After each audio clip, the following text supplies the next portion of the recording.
de CIS International. Les habla Herbert Calderón, Senior Regional Vicepresidente de la región 8, que abarca los países de América del Sur: Argentina, Chile, Bolivia, Uruguay, Paraguay y Perú. CIS International, la organización más grande de seguridad, cuenta con 32.000 miembros, 250 capítulos en 5 continentes. Nos ofrece muchos recursos, nos ofrece muchas formas de educación, y una de ellas es a través de estas plataformas en las cuales presentamos a distinguidos panelistas de diferentes países, los cuales nos ofrecen su experiencia, sus buenas prácticas, sus formas de solución que ellos están aplicando en el campo. Ellos, con la mayor disposición de su tiempo y compartiendo sus conocimientos, fortalecen nuestras formas de trabajar y solucionar nuestros problemas en esta época tan dura que nos toca librar. Sin más preámbulo, quiero presentar a nuestro querido amigo Ali Ferrer, CPP, PSP. Él es gerente de seguridad de Securitas en Argentina, el cual se desempeñará como moderador. Adelante, Ali, bienvenido. Muchas gracias por acompañarnos esta tarde. Bueno, muchas gracias, Herbert, por la presentación. Bueno, primero que todo, agradecer a Herbert por acompañarnos en este proceso de estos webinars y por darnos la oportunidad, ¿no?, de representar a Argentina. También muchas gracias a todas las personas que se inscribieron y van a participar. Esperamos estar a la altura de sus expectativas, y a todos los capítulos de ASIS que están acá en la América Latina. Bueno, vamos a hablar en la temática de hoy de lo que es programas de prevención y de concientización en seguridad de la información, y va a ser un enfoque de más general a más específico. Nos está acompañando la ingeniero y magíster Cintia Gioia, de la Universidad de La Matanza, que la ven acá en pantalla, que es una especialista en criptografía y seguridad de la información, y, digamos, nos va a ayudar a hacer la transición al tema en todo lo que son aspectos técnicos de seguridad de la información.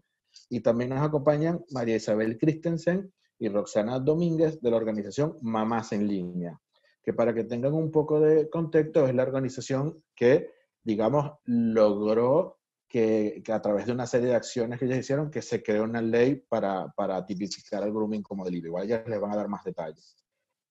Ya sin más vamos a empezar con la introducción, pero es básicamente decirles que yo les voy a hacer una presentación general de lo que es conciencia de seguridad a un nivel macro en gestión de riesgos de seguridad.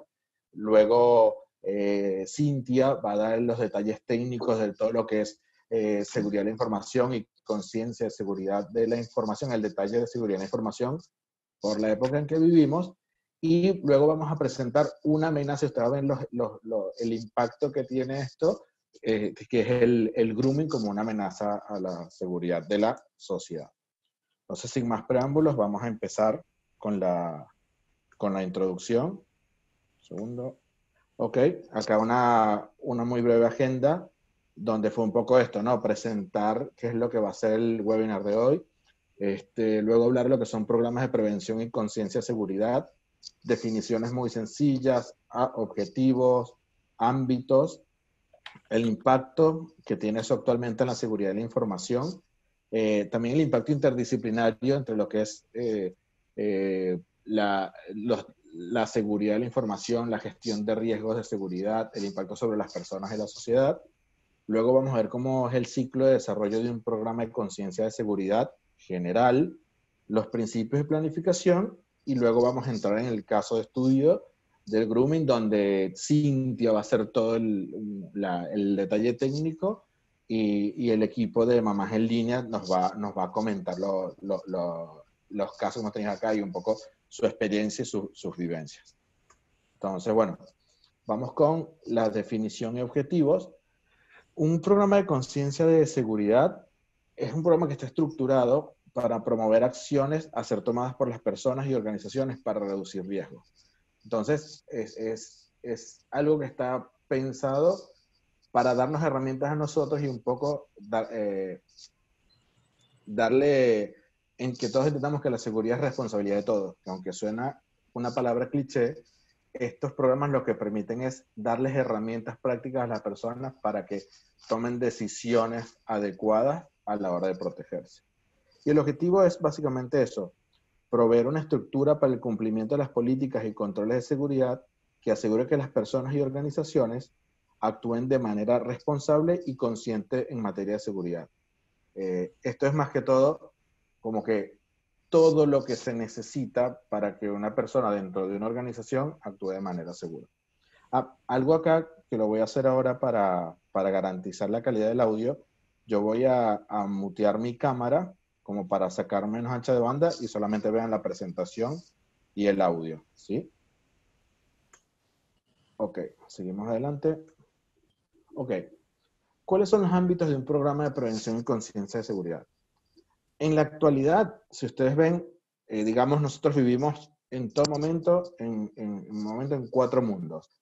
El digital, el corporativo, el personal y el físico. Y nosotros, todos estos mundos se impactan entre sí de maneras positivas y negativas. Fíjense que ahora, cuando pasó esto de la pandemia, que digamos, está en el mundo físico, o sea, este es un virus que para cuidarnos y no contagiarnos no podemos salir de nuestras casas, tuvo un impacto en lo digital, tuvo un impacto en las organizaciones y tuvo un impacto en nosotros como personas.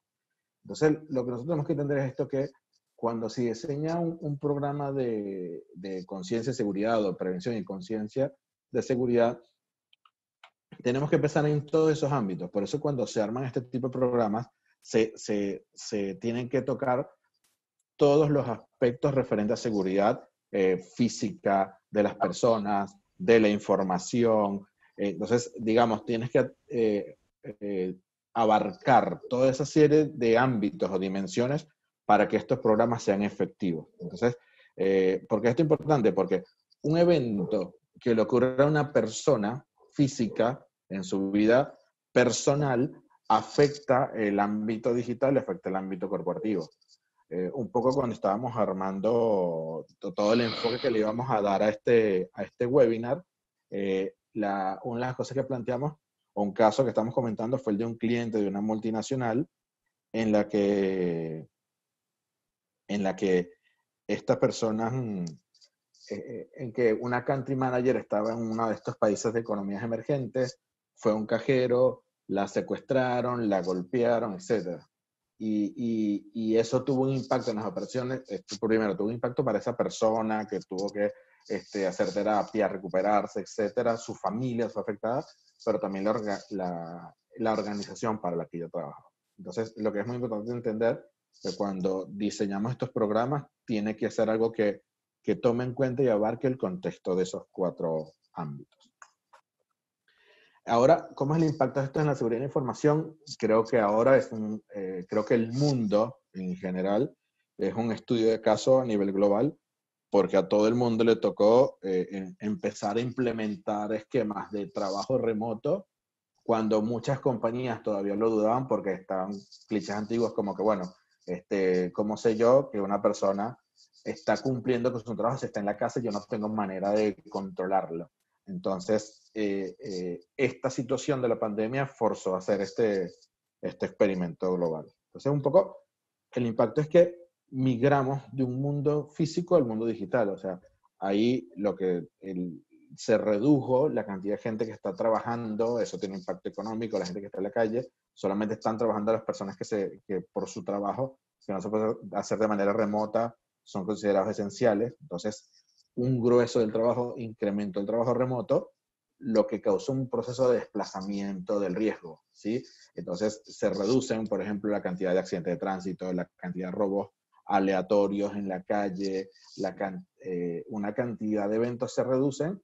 ¿Por qué? Porque hay menos gente circulando, pero a la vez otros riesgos se incrementan, como son los riesgos en línea, porque aumentó el uso de Internet, de las videollamadas, de las videoconferencias, pero además, por ejemplo, hay instalaciones que están quedando solas, entonces está aumentando el riesgo de intrusión a esas instalaciones. Entonces, lo que está ocurriendo es que debido a los cambios que causó la pandemia, las amenazas están mutando en base a cómo varió el ambiente.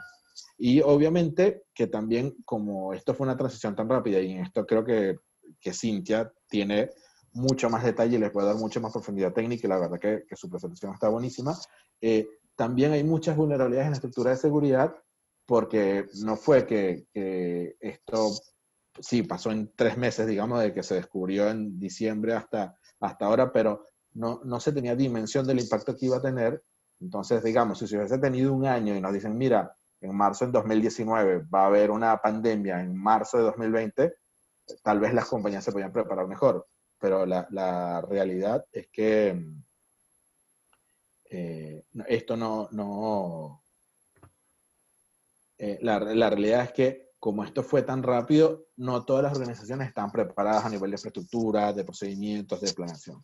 Y obviamente esto causó incremento de los riesgos de seguridad de la información, y con todos los impactos que estamos viendo y que vamos a seguir mirando, ¿no? Otro tema importante es el impacto interdisciplinario. Si acá en esta audiencia de hoy, seguramente hay miembros participantes así, como hay personas que no son miembros de ASIS, pero bueno, seguro que habrán escuchado del concepto de Enterprise Security Risk Management, ESRM, que ha sido la evolución a lo largo de los años en la industria de seguridad, en ese enfoque de cómo percibimos los riesgos. Hasta 2003, de hecho ustedes lo pueden ver en los estándares, en el estándar de análisis de riesgos, que es el primero, que es el guideline de análisis de riesgos, que es el de 2003. Luego el guideline que tenemos de análisis de riesgos, que es el 2003, a lo que fue el estándar de análisis de riesgos del 2015, vemos un cambio en el enfoque, porque los riesgos no solamente se analizan como impactos negativos, sino que también se analizan como oportunidades, ¿sí? Y un poco el estándar de SRM lo que te dice es eso, que el riesgo, todo lo que es la gestión de la seguridad y de los riesgos de seguridad tiene que estar asociado a los objetivos del negocio.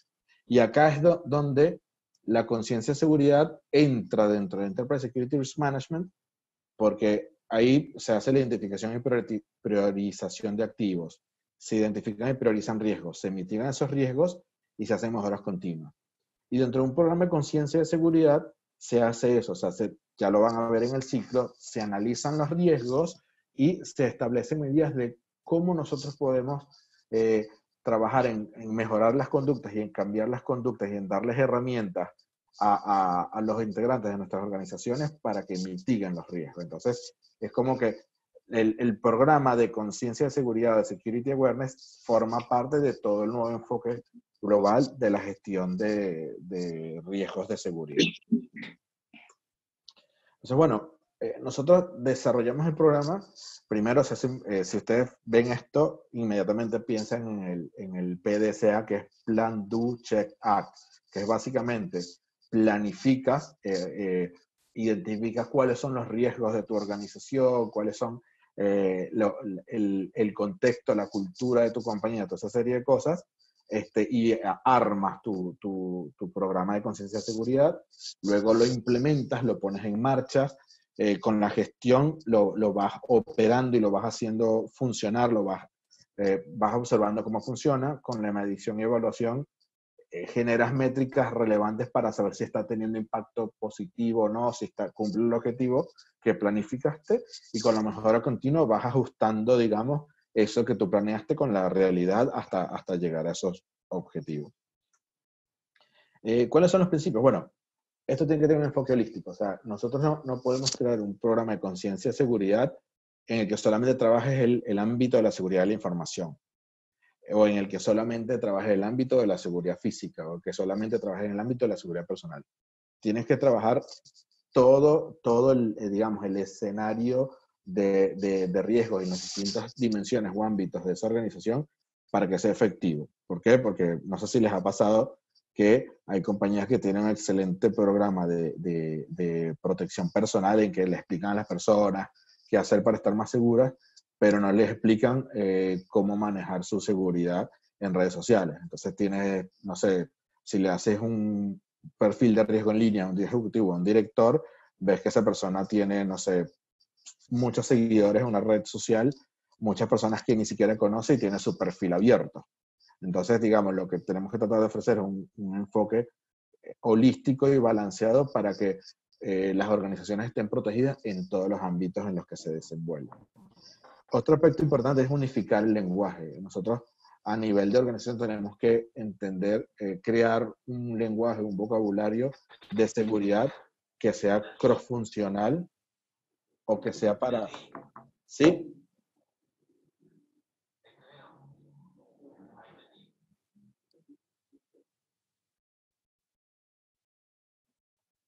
Ok, perdón, disculpen, seguimos avanzando. Tenemos de acá. Ok, tenemos que ofrecer un lenguaje que sea unificado para toda la organización, o sea, que toda la organización sepa que es un evento, que es un incidente, que es una pérdida, que es un riesgo, que es una amenaza. Entonces, es como que para que la comunicación pueda ser fluida, todos tienen que hablar el mismo idioma, ¿sí?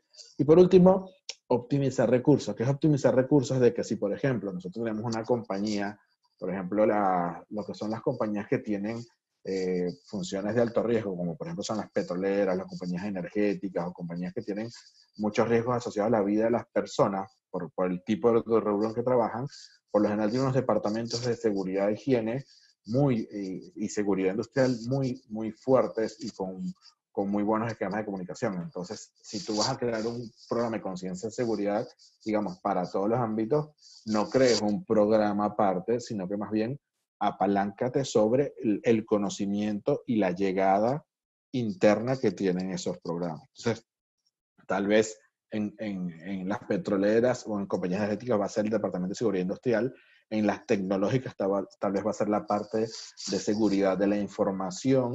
Entonces, dependiendo de quién sea, digamos, o no necesariamente seguridad, tal vez sea recursos humanos, el departamento que tenga un programa de comunicación más fuerte, aprovechar de apalancar tu programa de conciencia de seguridad en ese equipo, ¿sí?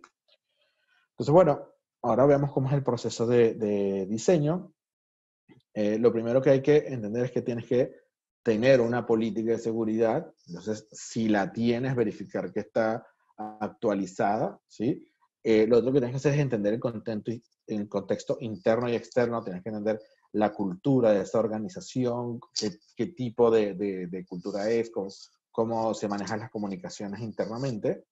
Luego, que entiendes, digamos, qué es lo que se puede hacer y lo que no, y que entiendes cuál es el comportamiento y la conducta de la gente, tal vez lo que quieras mejorar o saber cuál es la forma de comunicación preferida, tienes que entender los riesgos de seguridad que tiene esa organización. Entonces, dependiendo del tipo de organización, va a tener más riesgos que otro o va a tener unas amenazas más fuertes. Incluso puede pasar que dentro de una misma organización, en un mismo país, los riesgos no estén asociados estén asociadas a las operaciones, pero también al ámbito geográfico. Por ejemplo, si tienes operaciones en áreas fronterizas, ¿sí? O háganse la idea que esto está asociado a una multinacional con sitios en distintos continentes, entonces los riesgos van a variar también por el aspecto geográfico.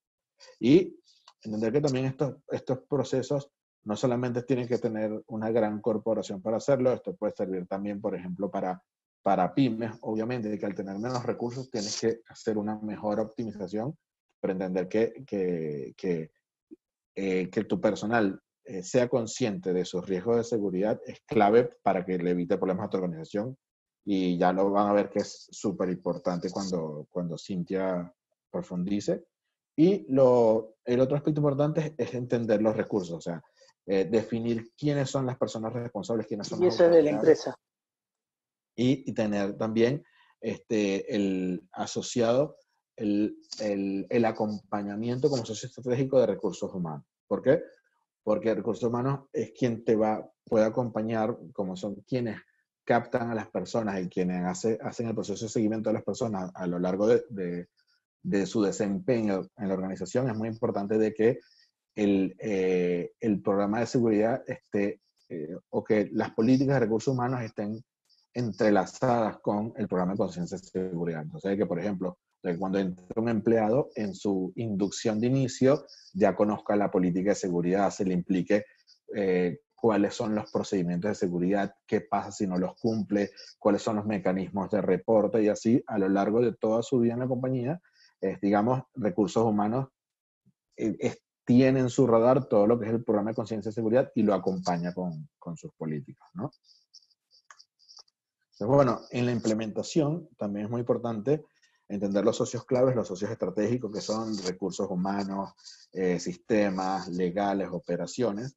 ¿Por qué? Porque son todas las personas que te van a acompañar en el diseño y acompañamiento de este programa de seguridad, ya que con recursos humanos arma todo lo que es la parte de que el cumplir con el programa de seguridad, de conciencia de seguridad, esté dentro de las descripciones de puestos, esté dentro de las responsabilidades de las personas, dentro de las responsabilidades de los gerentes, y T, porque es quien te va a ayudar a implementar también. Incluso puedes tener workflows en que la persona, por ejemplo, una vez que hace su inducción de seguridad, haga un pequeño quiz, una pequeña entrevista, algún proceso donde se demuestre que la persona entiende y comprende las políticas de seguridad y que las acepta legalmente firmando, porque normalmente lo que las compañías normalmente tienen es que firman un documento, pero la persona firma con 500 papeles que le entregaron el primer día, pero no está consciente de esos riesgos. Entonces, tal vez una forma de tener un workflow entre IT, legales y recursos humanos, es que una vez que la persona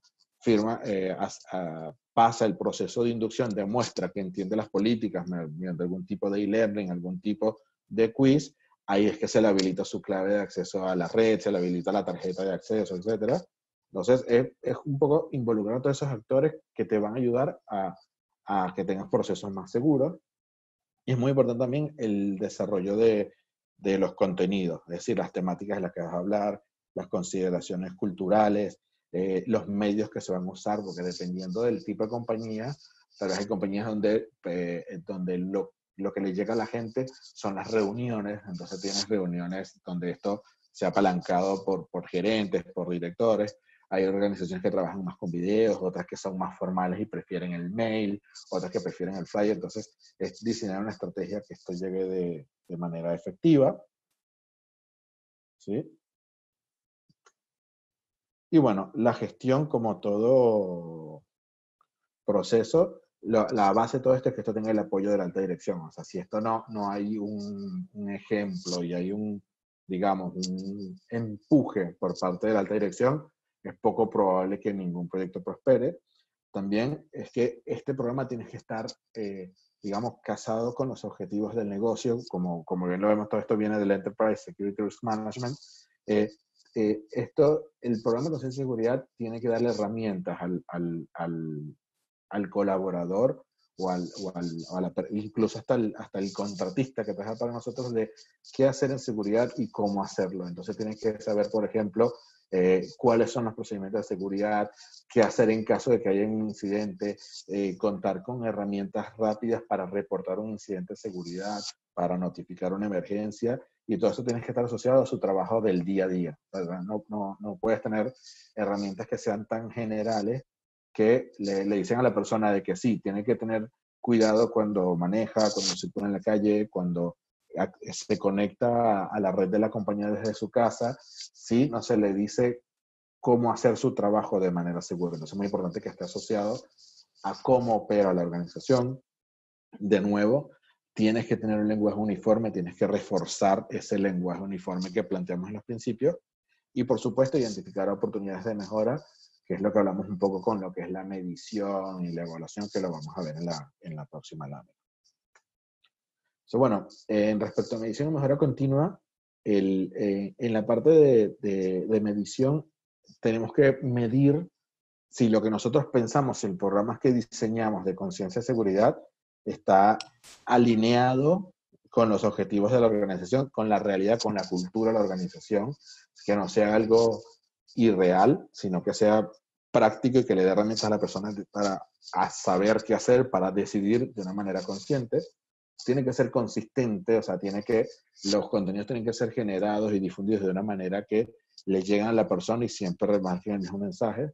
Tiene que ser efectivo, y acá tengamos mucho cuidado porque con tanta información que hay ahora, tendemos a crear unos flujos que prácticamente son tsunamis o inundaciones de información, y es donde está tanta información que es difícil discriminar, digamos, perdón lo coloquial, el trigo de la paja. O sea que miles de estadísticas, pero no sabes si el programa es efectivo. Entonces es muy importante tener mediciones que sean relevantes y que nos permitan tener una foto clara de la situación. Por ejemplo, si nosotros hemos implementado una serie de elementos y herramientas para que la persona sea consciente sobre su seguridad, nosotros deberíamos poder ver que en un lapso de, por ejemplo, 3 a 6 meses, 9 meses, las herramientas que nosotros preparamos en base al análisis de riesgo para crear conciencia de seguridad, los incidentes asociados a ese tipo de eventos deberían bajar. Entonces, si nosotros en nuestra organización tenemos estadísticas de que, por ejemplo, de que los empleados están siendo robados en el itinerario al trabajo, o de que están ocurriendo, digamos, hurtos internos o ciertas situaciones, si se observa que se implementaron medidas de conciencia de seguridad para que la gente reporte los eventos, para mejorar los procesos, para que tomen medidas de seguridad de autoprotección, de que circulen por ciertos sectores, etcétera, tendría que haber algún impacto sobre esas estadísticas, los incidentes asociados a esas amenazas. Si eso no está pasando, entonces tenemos que revisar, bueno, ¿qué pasó? ¿Cambiaron las amenazas o no, nuestra estrategia no está siendo efectiva? Y por supuesto también medir el presupuesto, porque o los recursos que está gastando o con los que cuenta, porque en base a eso está sabiendo si es efectivo, esos recursos que está usando están siendo efectivos o no, si eso está teniendo un retorno. Entonces, una vez que se hace la medición, que también la efectividad se mide haciendo encuestas, viendo si las personas, haciendo quizzes, si las personas saben qué hacer a la hora que se presenta la situación, si se sienten seguras, vamos al otro paso, que es la revisión de los resultados de toda esa serie de mediciones. También es muy importante la actualización del análisis de riesgo, porque recuerden que cuando varía la situación hay que actualizar el análisis de riesgo. Entonces, es muy interesante analizar qué está pasando en las estadísticas, qué nos dicen las métricas del programa de conciencia de seguridad con lo que nos dice los cambios en el entorno. Fíjense que ahora todos deberíamos estar actualizando y lo estamos haciendo, actualizar nuestros análisis de riesgo y nuestros planes, tomando en cuenta todo este impacto que fue de la pandemia. Y también ir actualizando nuestros análisis de riesgo para cuando nos toque volver. Porque, por ejemplo, no sé si lo han pensado, pero ya acá, por ejemplo, en Argentina, digamos, en el día a día, en espacios públicos, es obligatorio el uso del tapaboca. Entonces, imagínense cuando se empieza a abrir todo de nuevo, que ya haya circulación, personas entrando a bancos con tapabocas, personas entrando a financieras con tapabocas, lo que representa un riesgo de seguridad o un reto, una complejidad más a la hora de prevenir asaltos, ¿sí? O prevenir situaciones de robo o de violencia. Muy importante también analizar el feedback de los usuarios, de las personas que son, digamos, el cliente externo del programa de seguridad, y en base a eso diseñar una mejora y luego seguir en el ciclo PDCA. Entonces, bueno, creo que esta ya sería lo que es la introducción, y ahora vamos a avanzar con Cintia, que bueno, creo que estamos bien con el tiempo para que ella les dé lo que es el detalle técnico de todo lo que es esto, y la verdad que plantea cosas muy interesantes, y plantea un poco el impacto de que como una amenaza que se considera personal, que no está vinculada a lo corporativo, que pues como es el grooming, que es algo malísimo y que afecta gravemente a la sociedad de las personas, puede tener impacto en el mundo corporativo. Entonces, adelante, Cintia.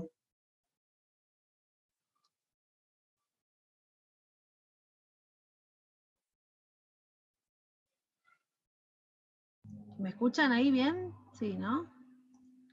Perfecto. Voy a compartir mi Ahora sí, ahora sí. Tenés que dejar de compartir, Ali, para que yo pueda. Ok, ahí estamos. Ahí está.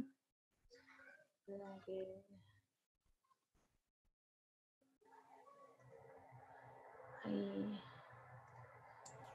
¿La ven bien ahí? Sí. Sí. Perfecto. Bueno, genial. Esperen que voy a ver si...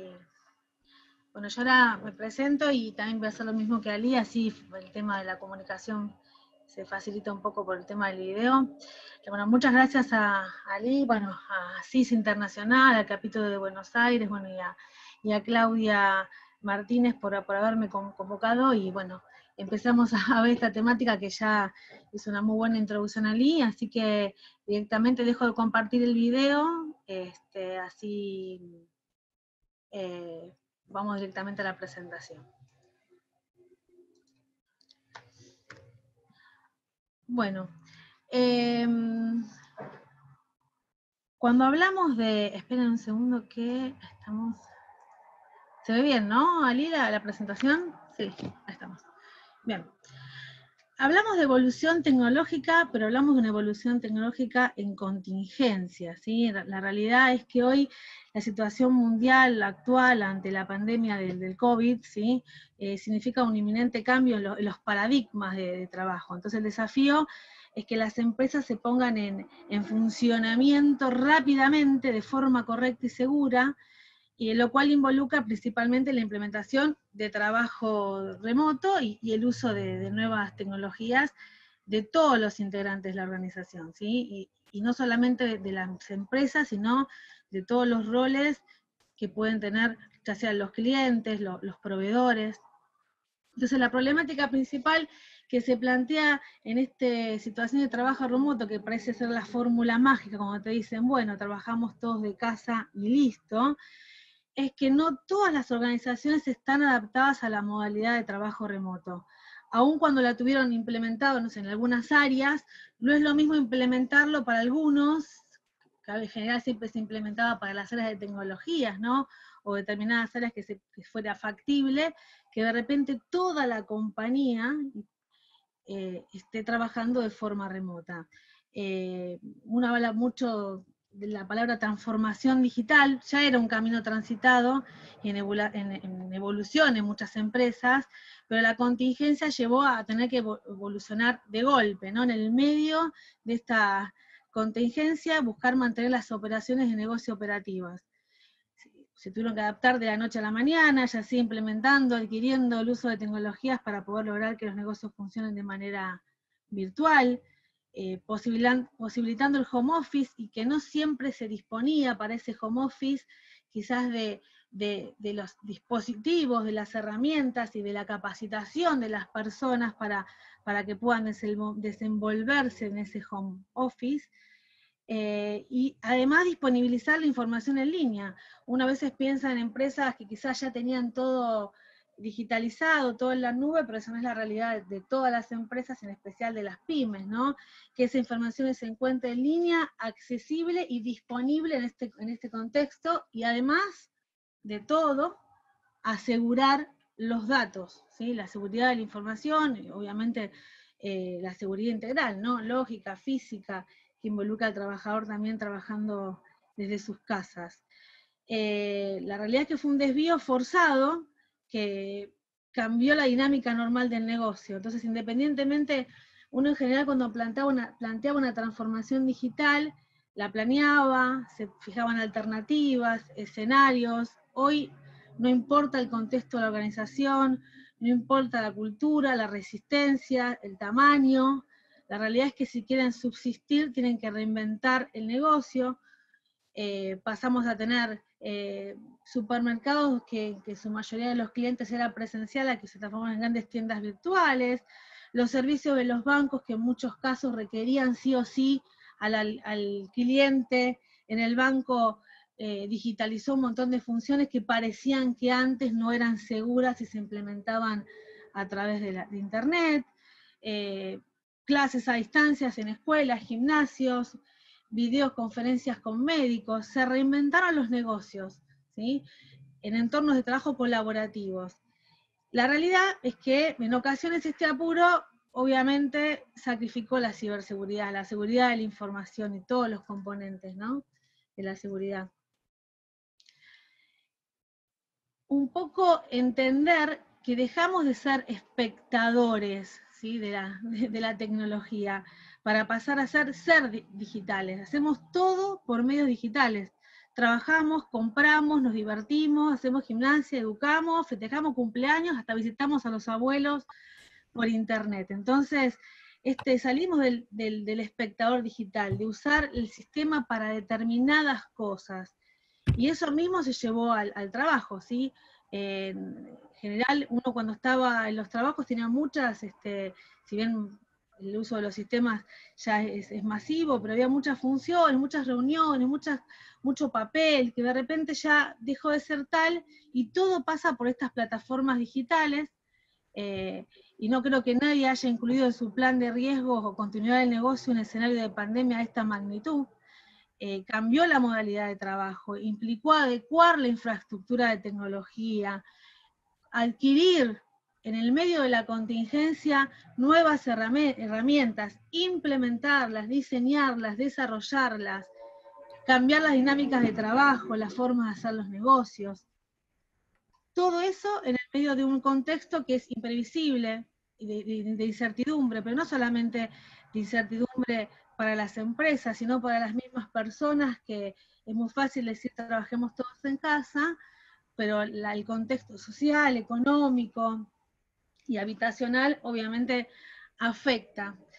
Y en todo este contexto, y en mi experiencia, este tiempo de haber trabajado asesorando diferentes empresas, creo que la seguridad no fue lo que primó, la urgencia fue la operatoria, y obviamente quizás por prioridad y también por desconocimiento, ¿no? Entonces no se primó capacitar y concientizar a los empleados, actualizar políticas, analizar los riesgos, adecuar estos procesos de IT. Siempre es importante que los procesos de IT acompañen a los procesos de negocio, y la realidad es que hoy en día quedó todo bastante desordenado, ¿no?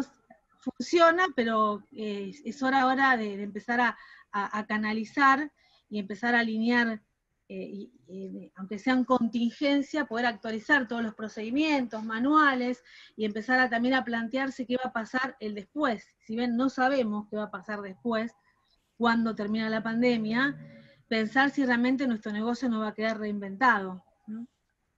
También considerar que cuando uno habla de empresas, la diversidad de negocios involucrados, el tamaño, el nivel de madurez de procesos de IT que tenían previo al COVID, ¿sí?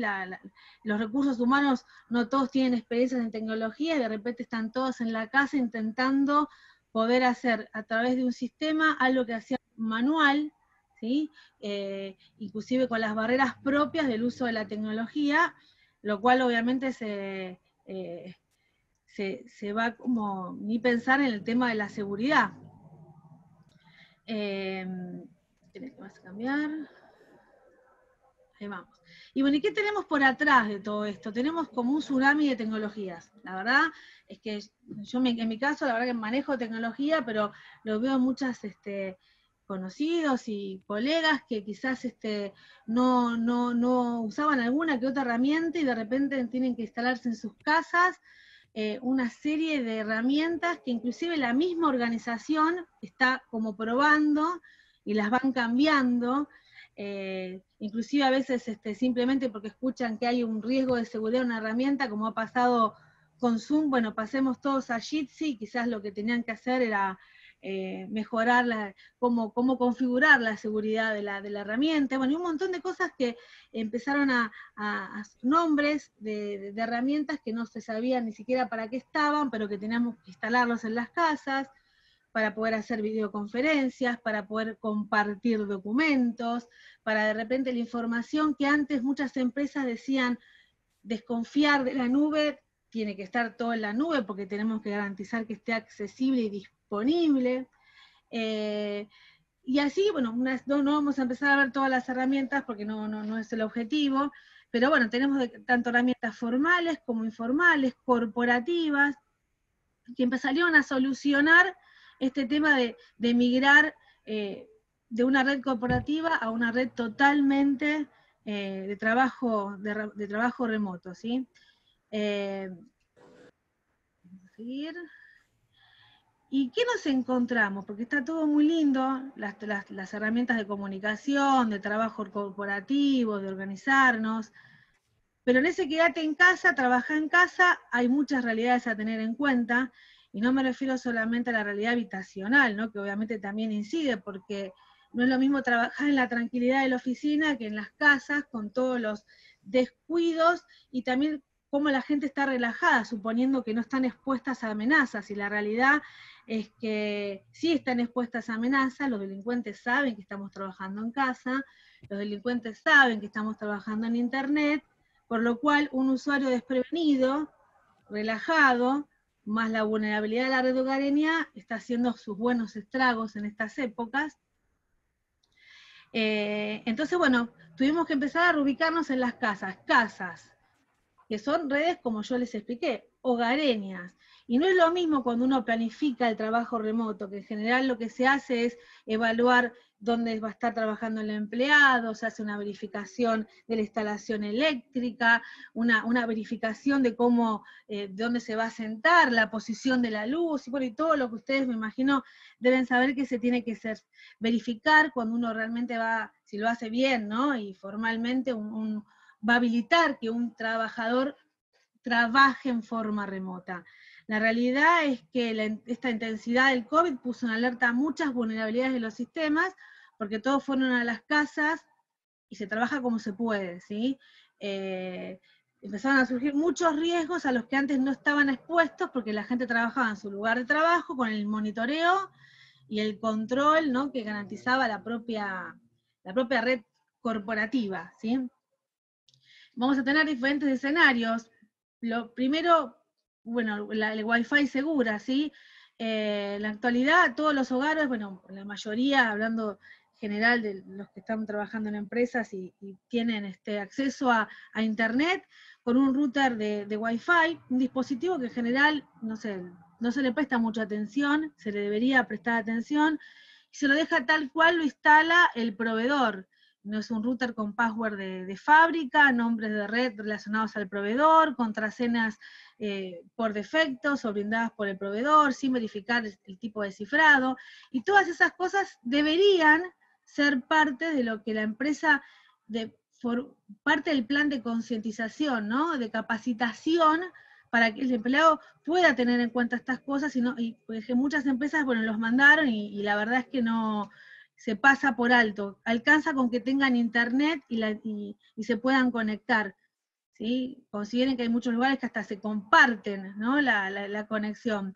Y un poco esto de BIOD, trae tu propio dispositivo, acá no traemos, usamos, porque la realidad es que no todas las empresas tuvieron tiempo, tienen la capacidad económica de poder brindarle a ellos la computadora, la notebook, el celular, por el cual van a acceder, ¿no?, a los sistemas de la empresa. Entonces, estos dispositivos, más allá, olvidándonos de que a veces tampoco tienen la capacidad, la realidad es que no siempre están actualizados a nivel de sistema operativos, antivirus, firewall, ¿sí?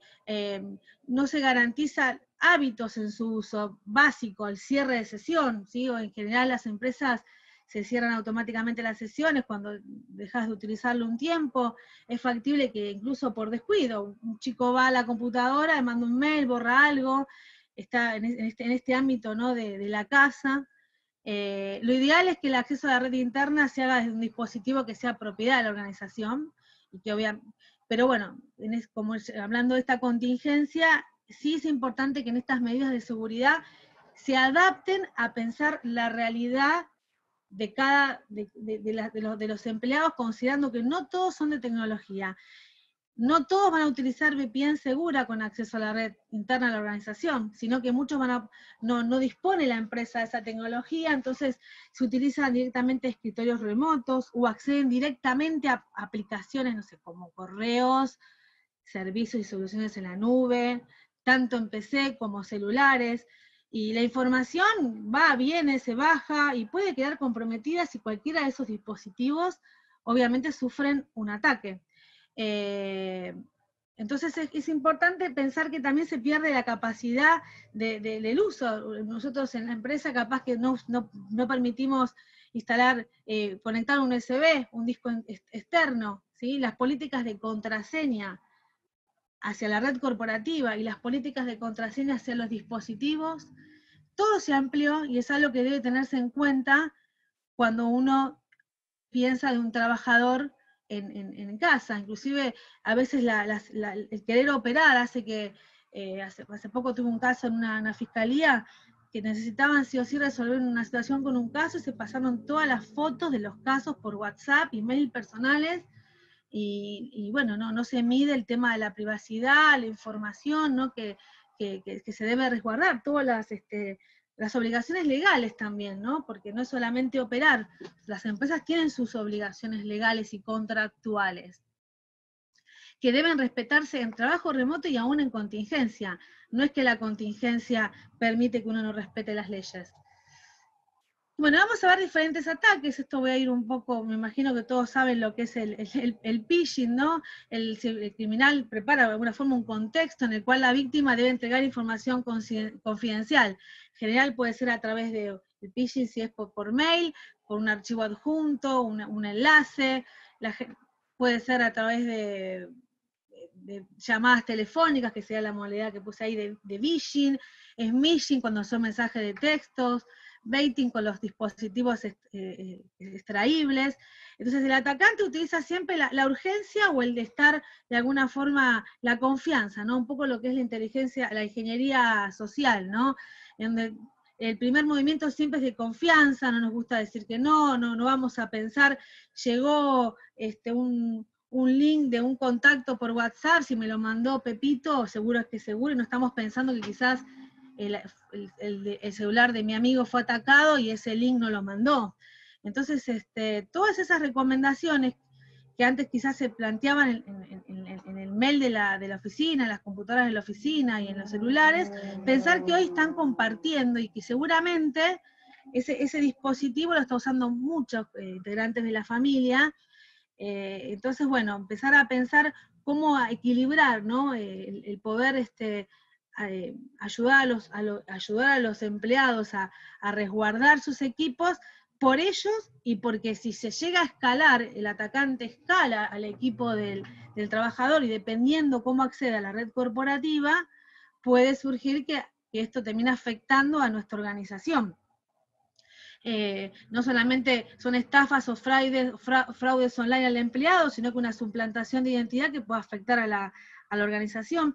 Pensemos que pueden ser ataques dirigidos o no. Puede ser que realmente atacaron a determinado CEO de una empresa y realmente tenía un foco. Hoy en día se usa mucho el tema del coronavirus, ¿no? Como excusa, las campañas, recomendaciones, la vacuna, alguien que murió, que no murió.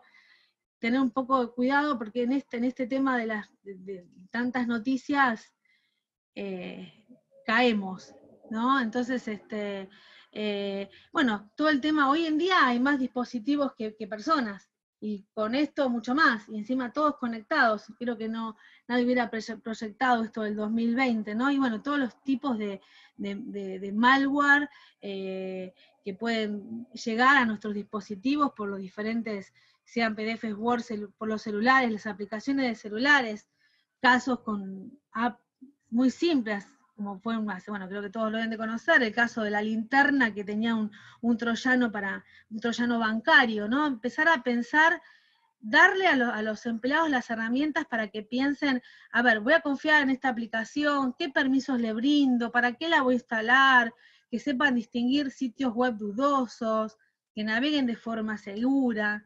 Son todas cosas que hacen parte al plan de concientización, que va más allá de dar una PPT con los 10 mejores consejos de password seguro, ¿sí? Donde hoy se nos amplía mucho más, y donde están fuera de la red corporativa, y es muy probable que en su descanso le hagan clic a un enlace, porque no se están fijando que si abren el video hay un empleado, un compañero o el jefe atrás que está pensando que está divirtiéndose en horas laborales. Entonces, todo eso pone en jaque a la información, ¿no? Una vez que los atacantes llegan al dispositivo, pueden escalonar la red, adulterar información, afectar disponibilidad, borrar archivos, deshabilitar copias de seguridad, no sé, les puedo decir miles de casos. Instalar programas para minería, ¿sí? Bueno, no me voy a tocar el tema de criptomonedas, ¿no? Pero instalar un ransomware para extorsionar, ¿sí? Lograr extorsionar a la empresa para que puedan hacer como un secuestro virtual, que ahora creo que viene la próxima, ahora lo van a ver.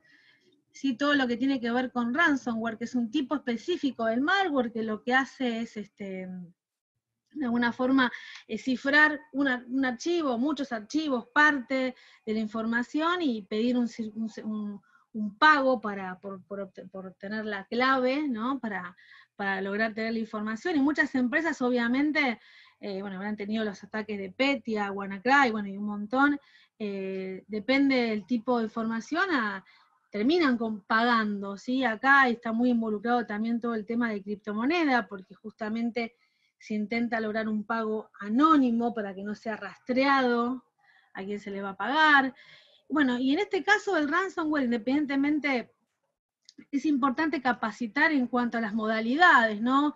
No es lo mismo una modalidad en la cual se te bloquean archivos, o cuando hay un bloqueador de pantallas, tener en cuenta todos los trucos psicológicos para que se pague.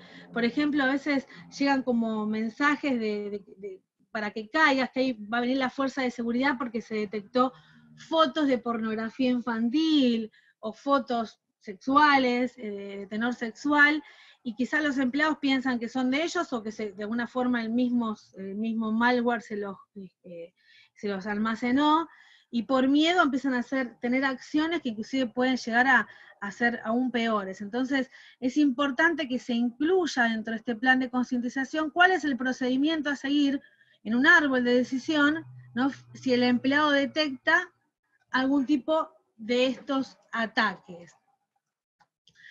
Los ataques que voy a mencionar es el BEC, ¿sí?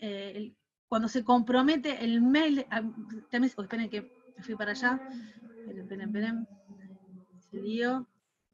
Bien, es cuando se compromete, por ejemplo, el mail de uno de los CEOs, ¿no?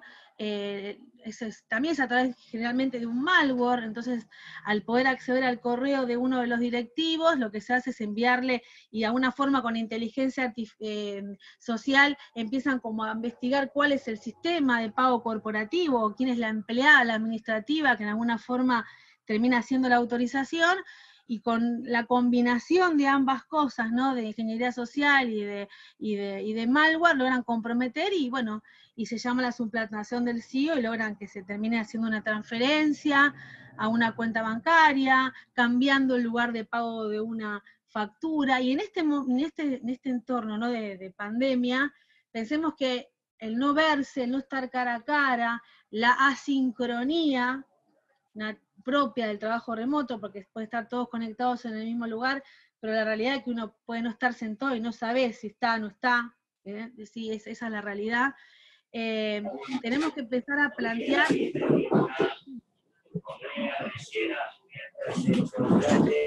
No escucho que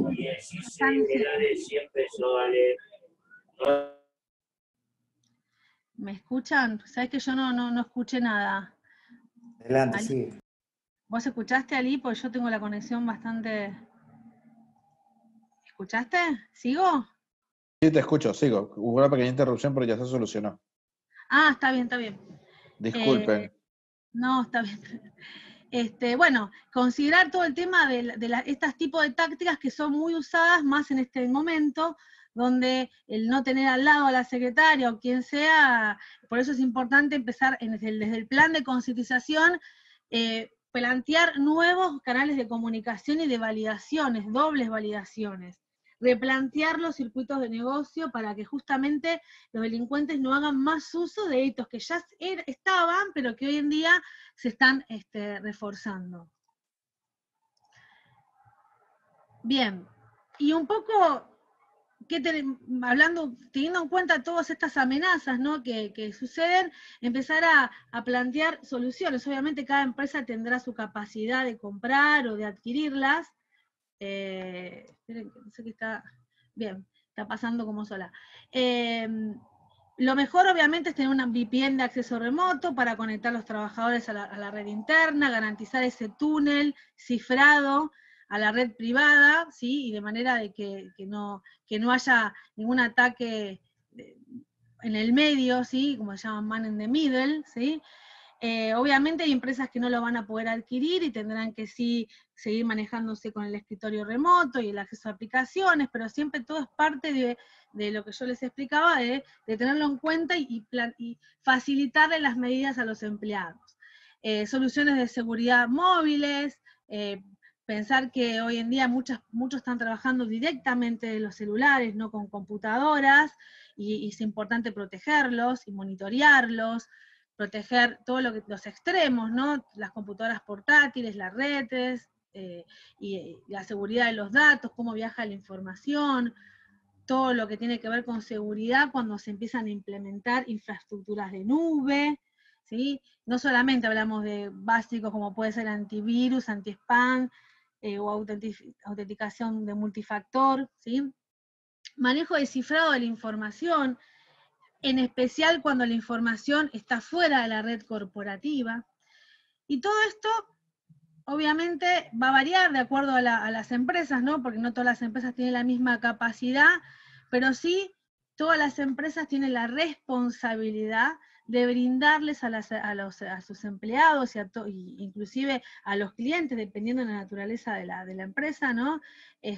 La seguridad de las operaciones. Obviamente, bueno, cada una sabrá cuál capacidad tiene, y pensar no solamente que lo que nos importa es este túnel encriptado y listo, se conectó, ahí terminó. Pensar que tenemos la oficina en casa, ¿sí? Y cuando uno piensa que tiene la oficina en casa, empezar a pensar en cosas básicas como, bueno, la administración de claves, la seguridad de acceso a los dispositivos extraíbles, el cobertor de la cámara, un poco lo que están viendo ahí, ¿no? Lo que les dije sobre los celulares y los dispositivos que se utilicen, dependiendo obviamente de la función, ¿no? Y un poco Ali habías dicho, ¿no? Pensar que obviamente hay que adecuar, hay que plantear un proceso de administración de riesgos. La realidad es que muchas empresas hacen análisis de riesgos anuales y ciertas actualizaciones, pero en este contexto tenemos como que replantearlo porque el escenario cambió mucho, ¿no? El 100% en muchos casos. Entonces, tienen que ser riesgos alineados a los objetivos de negocios, y los objetivos de negocios cambiaron, los procesos cambiaron en muchos casos. Entonces, la idea es poder preservar los principios fundamentales de la información, la confidencialidad, la integridad, la disponibilidad, aún en contingencia y aún en trabajo remoto, ¿sí? Y empezar a conocer un poco todas estas amenazas que fuimos nombrando, que tienen los trabajadores y clientes en el contexto de sus casas, y tratar de procurar que se eviten daños que afecten los principios de la información y todas de alguna forma, las obligaciones que tenemos, ¿no? Pensar en los activos tangibles y intangibles, ¿sí? Sistemas, equipos, instalaciones, y también pensar en la privacidad, en la seguridad, salud de los empleados, la imagen, la reputación, la continuidad de los activos, el moral de los empleados. Y obviamente pensar en nuestro sistema de gestión de seguridad de la información de forma integral. Obviamente, quizás al momento de salir de un día para el otro en lo que fue el trabajo remoto, seguramente la mayoría de las empresas, la política de seguridad de la información quedó desactualizada, lo cual implica tener que volver a planificar cosas que quizás ya estaban muy, muy, muy formalizadas, pero implica adecuar la política, todas sus normas y procedimientos, para poder de alguna forma cumplir con todas las obligaciones, leyes y regulaciones que según la entidad que estemos hablando, si es un banco, si es una empresa, si es una institución de salud, educativa, financiera, petrolera, ¿no? La idea es, lo principal es garantizar el procesamiento de la información en un ambiente seguro y evitar la modificación, la distribución, divulgación de esta información crítica, sensible, por parte de personas no autorizadas, recordando siempre que no siempre es intencional, a veces puede ser accidental, ¿sí? Y bueno, y un poco empezar a hablar de cómo llevar adelante la inversión de estos recursos económicos y humanos en seguridad para darle este valor y esta administración a los activos. Y un poco acá detallé en general no quiero sacar mucho más tiempo porque si no, no vamos en el tiempo, pero los ítems principales que tenemos que tener en cuenta en cuanto a la política de seguridad de información, con sus normas y procedimientos, también la organización de seguridad de la información, ¿no? ¿Cómo la vamos a empezar? Hoy en día cambia mucho, ¿no? Seguramente en contingencia muchas personas cumplen determinada función, solo una parte o nuevas funciones, y empezar a pensar quién tiene que acceder a determinada información, cómo las va a acceder. La seguridad de los recursos humanos no es menor, ¿sí? Asegurar el ámbito de trabajo de la persona, administrar los activos, las metodologías de control de accesos, el cifrado de la información, bueno, la seguridad física, ambiental, las operaciones en sí.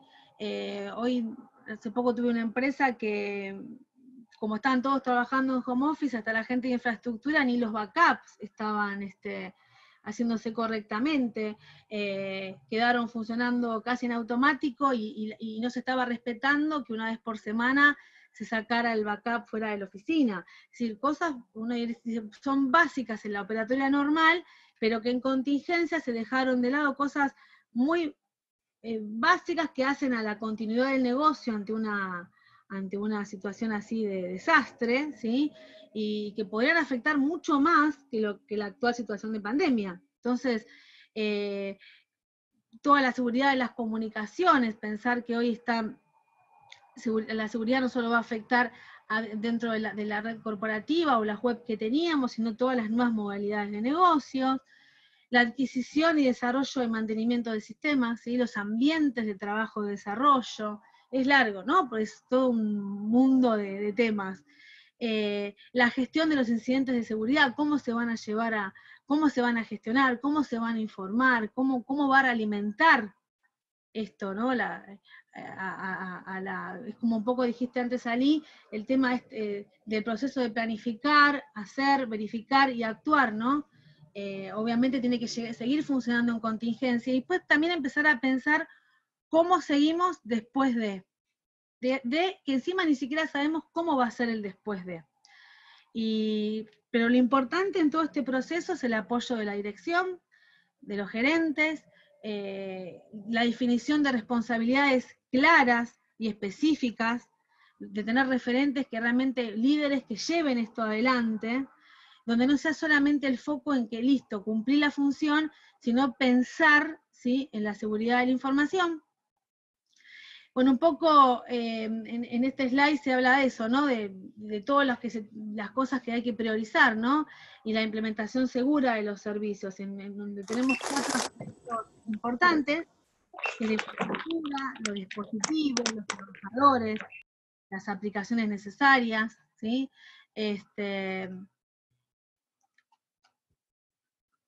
Principalmente, bueno, acá tengamos en cuenta el programa de concientización. Yo acá puse el programa de concientización porque obviamente lo primero que vamos a hacer es concientizar, tener el qué, actualizar equipos, fortalecer claves, cuidados a tener en cuenta, todo lo que fuimos hablando en la presentación, pero también empecemos a entender que cuando ya esto está avanzando en el tiempo, empecemos a capacitar y también empecemos a educar, así que no es lo mismo, ¿no? Empecemos a brindar conocimiento, a dar prácticas continuas, no demos solamente un programa, lo explicamos y terminó, sino que sea una capacitación continua para que esto sea mediano y a largo plazo, ¿sí? Para que se entienda no se entienda solamente, tengo que cambiar la clave, sino que entiendan cómo y por qué. Creo que eso es algo que es importante, porque el qué se pierde a veces, si pasa el tiempo y bueno, puede ser que no se cumpla. Entonces, empezar a entender por qué tengo que configurar bien una Wi-Fi segura, por qué tengo que usar una VPN, y de esta forma involucramos a todos los diferentes roles de la empresa.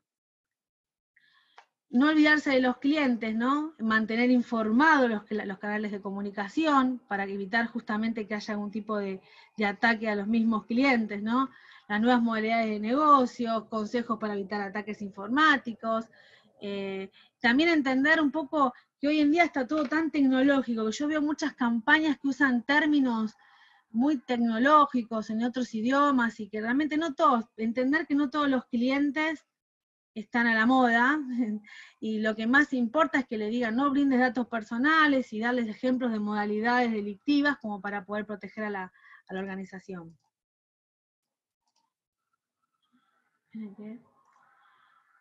Entender que el eslabón más débil son las personas, ¿sí? Y que justamente tenemos que alinear a la empresa, a los proveedores, los clientes, los empleados y la integración entre sí. Que tenemos muchas cosas que cumplir, no solamente protegernos, sino cumplir en cuanto a políticas, normas, regulaciones, e impedir infracciones y violaciones a las leyes. Y en Argentina tenemos un montón de leyes, ¿sí? Desde lo que es delitos informáticos, tenemos una ley de 2008 que de alguna forma lo que hace es permitir poder incorporar a las nuevas tecnologías como medios de comisión de delitos. Y bueno, dentro de eso, recuerden que el derecho penal, la analogía está prohibida, entonces por eso que está bueno cuando un delito se le da la imagen de delito, como ha pasado, bueno, con la parte de grooming y pornografía infantil, que las van a explicar las chicas con las leyes nuevas que los catalogaron como delito, ¿sí? Porque ya les digo, la analogía no se puede aplicar, y todo lo que tiene que ver con protección de datos personales, firma digital, propiedad intelectual del software, ¿sí? La regulación de comunicaciones, son diferentes leyes que inclusive no son leyes nuevas, la 25.326 de datos personales está desde el 2000, ¿sí? Lo importante es que la gente sepa que tiene el derecho al honor, a la intimidad, que tienen que respetar su consentimiento expreso para usar sus datos, saber su finalidad y destinatarios, que hay una Dirección Nacional de Protección de Datos Personales. A veces hay mucho desconocimiento con respecto a esto, y bueno, muchos delitos terminan pasando por algo. Y entender que nosotros como empresas somos responsables de lo que hacen nuestros empleados, ¿sí? Entonces, si de repente hay una fuga de información, sea intencional o no, y los datos son de la empresa, la responsabilidad es de la empresa. No es algo menor que estas leyes no se cumplan, ¿sí? Y no siempre los delitos son adrede, ¿no? Por eso están los delitos dolosos o culposos. La realidad es que independientemente que sea sin querer o a propósito, si hay un ataque a la información, si no se respeta un modelo de firma digital para un contrato determinado, si no se compra, no se usa un licenciamiento de software adecuado, todo puede ser llevado a una pena. Y pensar no solamente en la seguridad de la información, sino que en este contexto y aún más pueden suceder un montón de delitos, ¿sí? Delitos que involucran desde el uso de grooming, ¿sí? Claro, cuando contactás al Manuel a través de las redes sociales, que ahora les voy a dejar a Roxana y a Mabe que lo presenten ellos el tema, todo lo que tiene que ver con pornografía infantil, donde actualmente se pena no solamente la distribución, sino la tenencia. Entonces el hecho de que exista este tipo de imágenes en un servidor de la empresa, obviamente es responsabilidad de la empresa informarlo y mediar los medios para que esto tenga algún tipo de canal judicial. Sexting entre los empleados, fuera de los empleados, utilizando los dispositivos, robo de datos, de información de los empleados, utilizando equipos de los empleados, y así un montón de modalidades que a veces no son delitos, como puede ser todo lo que es el bullying entre empleados, después todo lo que tiene que ver con violencia laboral. Todo esto en este momento se está como bastante intensificando. Entonces, bueno, también hay que tenerlo en cuenta. Y en especial, un poco para darle paso a las chicas en lo que es grooming y pornografía infantil y el ambiente laboral, tener en cuenta que el grooming y la pornografía infantil son delitos penales, ¿sí? Por lo cual tienen pena, y es importante que las empresas sean solidarios ante un caso, obviamente por su responsabilidad ante el mismo, como también empresas como Facebook, Twitter, WhatsApp, que hoy en día, bueno, tienen la obligación de informar al NSMEC cuando suceden este tipo de de delitos, ¿no? Es como que tienen que avisar, una forma, ¿no? Le avisan al SMEC, y el SNMEC tiene un convenio con Argentina, y a partir de ese aviso se empieza a mover todo el motor, ¿sí? Para poder llegar a quien está cometiendo el delito. Bueno, y sin más, les paso a las chicas para que de alguna forma ya directamente puedan hablar del delito de grooming, y después cualquier cosa al final vemos preguntas.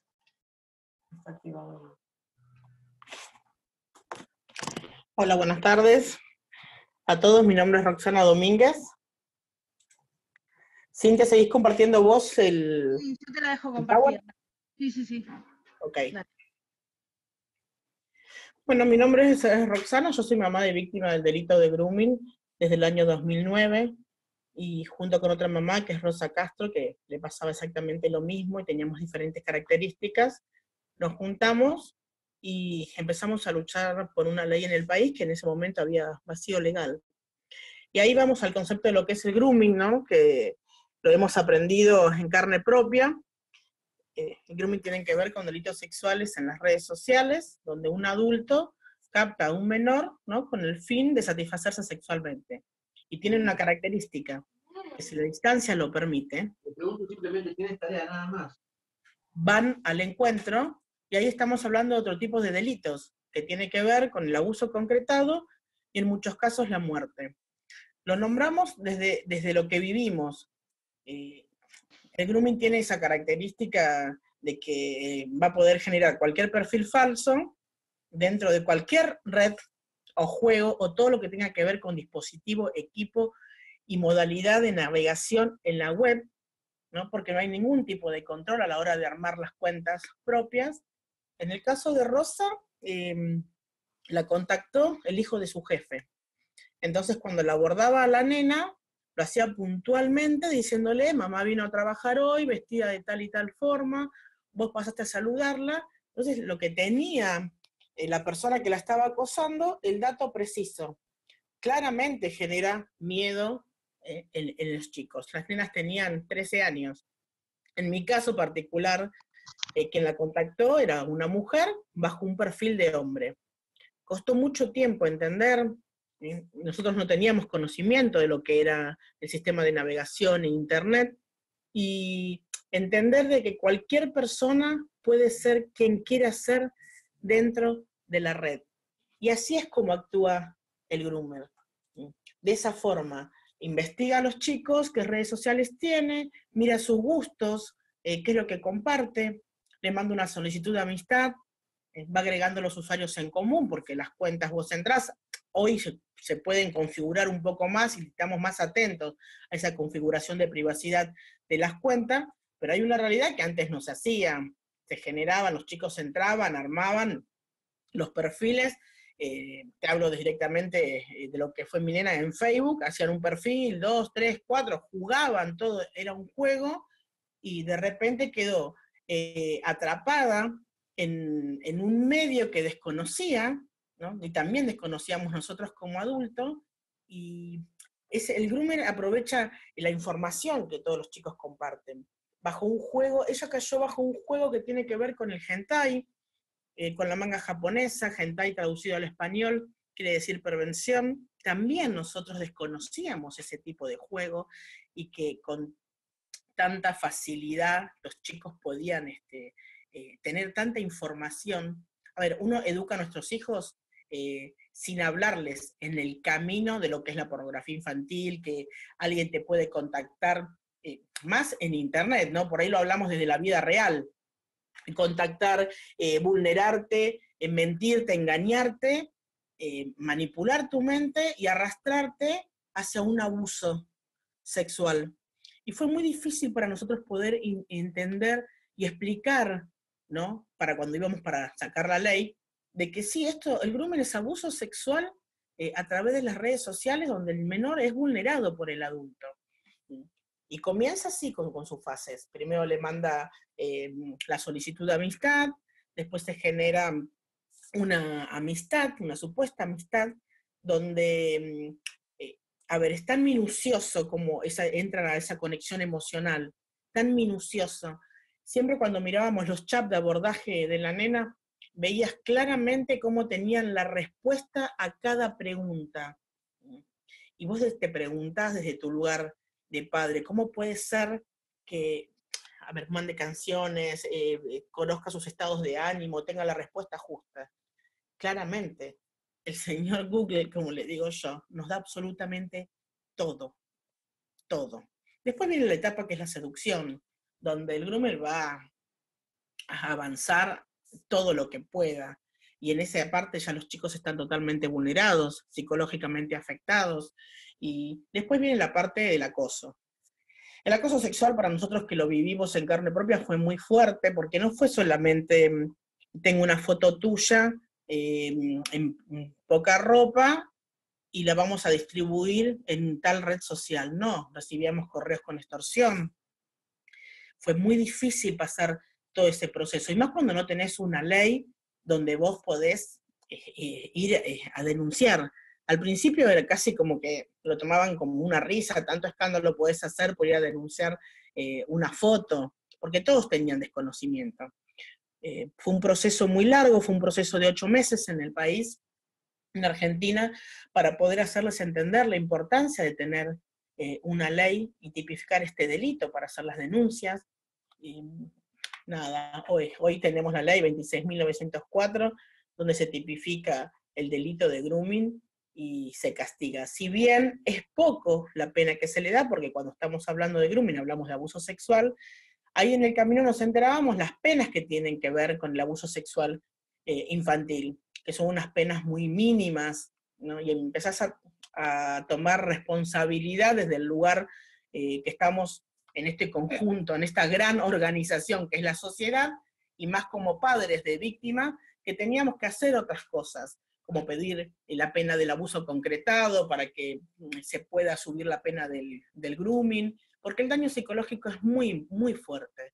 Nina tuvo 2 intentos de suicidio, y parecería que es una exageración, pero cuando vos estás del otro lado de la pantalla y empezás a interactuar, como nosotros ahora, con otra gente, basta solamente 2 o 3 días para que la otra persona que está preparada psicológicamente y tecnológicamente vulnere al menor, y claramente esa supuesta amistad, tú empiezas a sacar datos, todo el tiempo datos, y empieza a manejarlo. Contar todo esto, transmitir todo esto, fue muy difícil. A todo esto, en el camino nos enteramos que la simple tenencia de pornografía infantil tampoco estaba penalizada en el país. Entonces, fue demasiado para nosotros como mamá. Yo soy mecánica dental, no tenía nada que ver con las redes sociales, y menos con el sistema de navegación. Hoy sí. Entonces fue muy difícil poder llegar a tener esas leyes. Con respecto a lo que tiene que ver con la pornografía infantil, la verdad es que, y grooming, ¿no? Porque van de la mano. Lo que apenas googleábamos, lo que nosotros encontrábamos, nos quedábamos así, casi sin poder respiración, tanta información. Entender que los pedófilos están en línea todo el tiempo, en cualquier aplicación y en cualquier juego online o no. Uno es consciente con el contenido que tienen las aplicaciones, con los juegos, a qué juegan, con quién juegan cuando están en línea. La verdad que no lo tenemos. Creo que esa sensación irreal de seguridad de estar en casa con el teléfono, con la computadora, nos da cierta tranquilidad. Y la realidad es que tenemos una ventana abierta al mundo donde cualquier persona puede ser quien quiera ser, vulnerar, acechar a nuestros hijos. Y estamos hablando no solamente del abuso concretado, sino que también psicológicamente el daño es muy, muy fuerte. Y el grooming no solamente afecta a la familia, al niño, sino que también afecta a la familia. La pornografía infantil, ya todos sabemos las consecuencias que atrae esas acciones, sino que cambia el ciclo vital de la persona. También en ese camino nos enterábamos de los símbolos. A ver, los pedófilos, los pederastas, tienen normas, reglas, días, códigos, para ellos mover identificarse dentro de lo que es la red. Cuando me acuerdo que íbamos como año en 2010 y veíamos y buscábamos en las investigaciones los símbolos, el triángulo que se llama blogo, que simboliza la atracción a los varones o menores que usan, se dice boy lovers, los boy lovers, el corazón también llamado globo, que simboliza la atracción hacia las nenas, y la verdad es que es muy, muy fuerte todo lo que esta herramienta tan potente les dio lugar. También la mariposa, ¿no? Con grandes corazones, y tenemos varios códigos. La verdad que hablar de grooming y de pornografía infantil y todo el acceso que tienen estos pedófilos, podíamos estar días, ¿no? Y cuando tuvimos que ir a buscar la penalización de la tenencia, ¿no? Nosotros decíamos, sí, está castigada la distribución de pornografía infantil, la tenencia con fines de distribución y producción, pero no la simple tenencia. Y la verdad que la tenencia de una imagen de un niño que está siendo abusado sexualmente es claramente una violación a la integridad sexual del menor. Los pedófilos tienen esas técnicas, esas tácticas, estrategias, que se creen que nuestros hijos les pertenecen a través de un video o de una fotografía. Y no hablo de distribución y producción, ¿no? Porque la simple tenencia, fuimos a la importancia, porque el pedófilo no solo consume, no basta solo con mirar online o descargar un tipo de material. Si permitimos la simple tenencia, siempre va a querer ir por más, y nadie nos garantiza a nosotros que pueda cruzar esa línea, captarlo, llegarlo, ir al encuentro y abusarlo. Y cuando estamos hablando de ese tipo de delitos, ya estamos llegando tarde. Acá en Argentina, en Bahía Blanca, una nena de 12 años también fue contactada por Jonathan Luna, un tipo que venía prófugo de la justicia, con 5 perfiles en las redes sociales, la contacta, la vulnera, van al encuentro y la asesina. Ahí les cuento de estos casos porque ahí vamos marcando la modalidad, la forma. Y cuando hablo de grooming o de pornografía infantil, hablo de la impunidad que todavía tiene Internet, la responsabilidad que tenemos que tener cada uno desde nuestro lugar.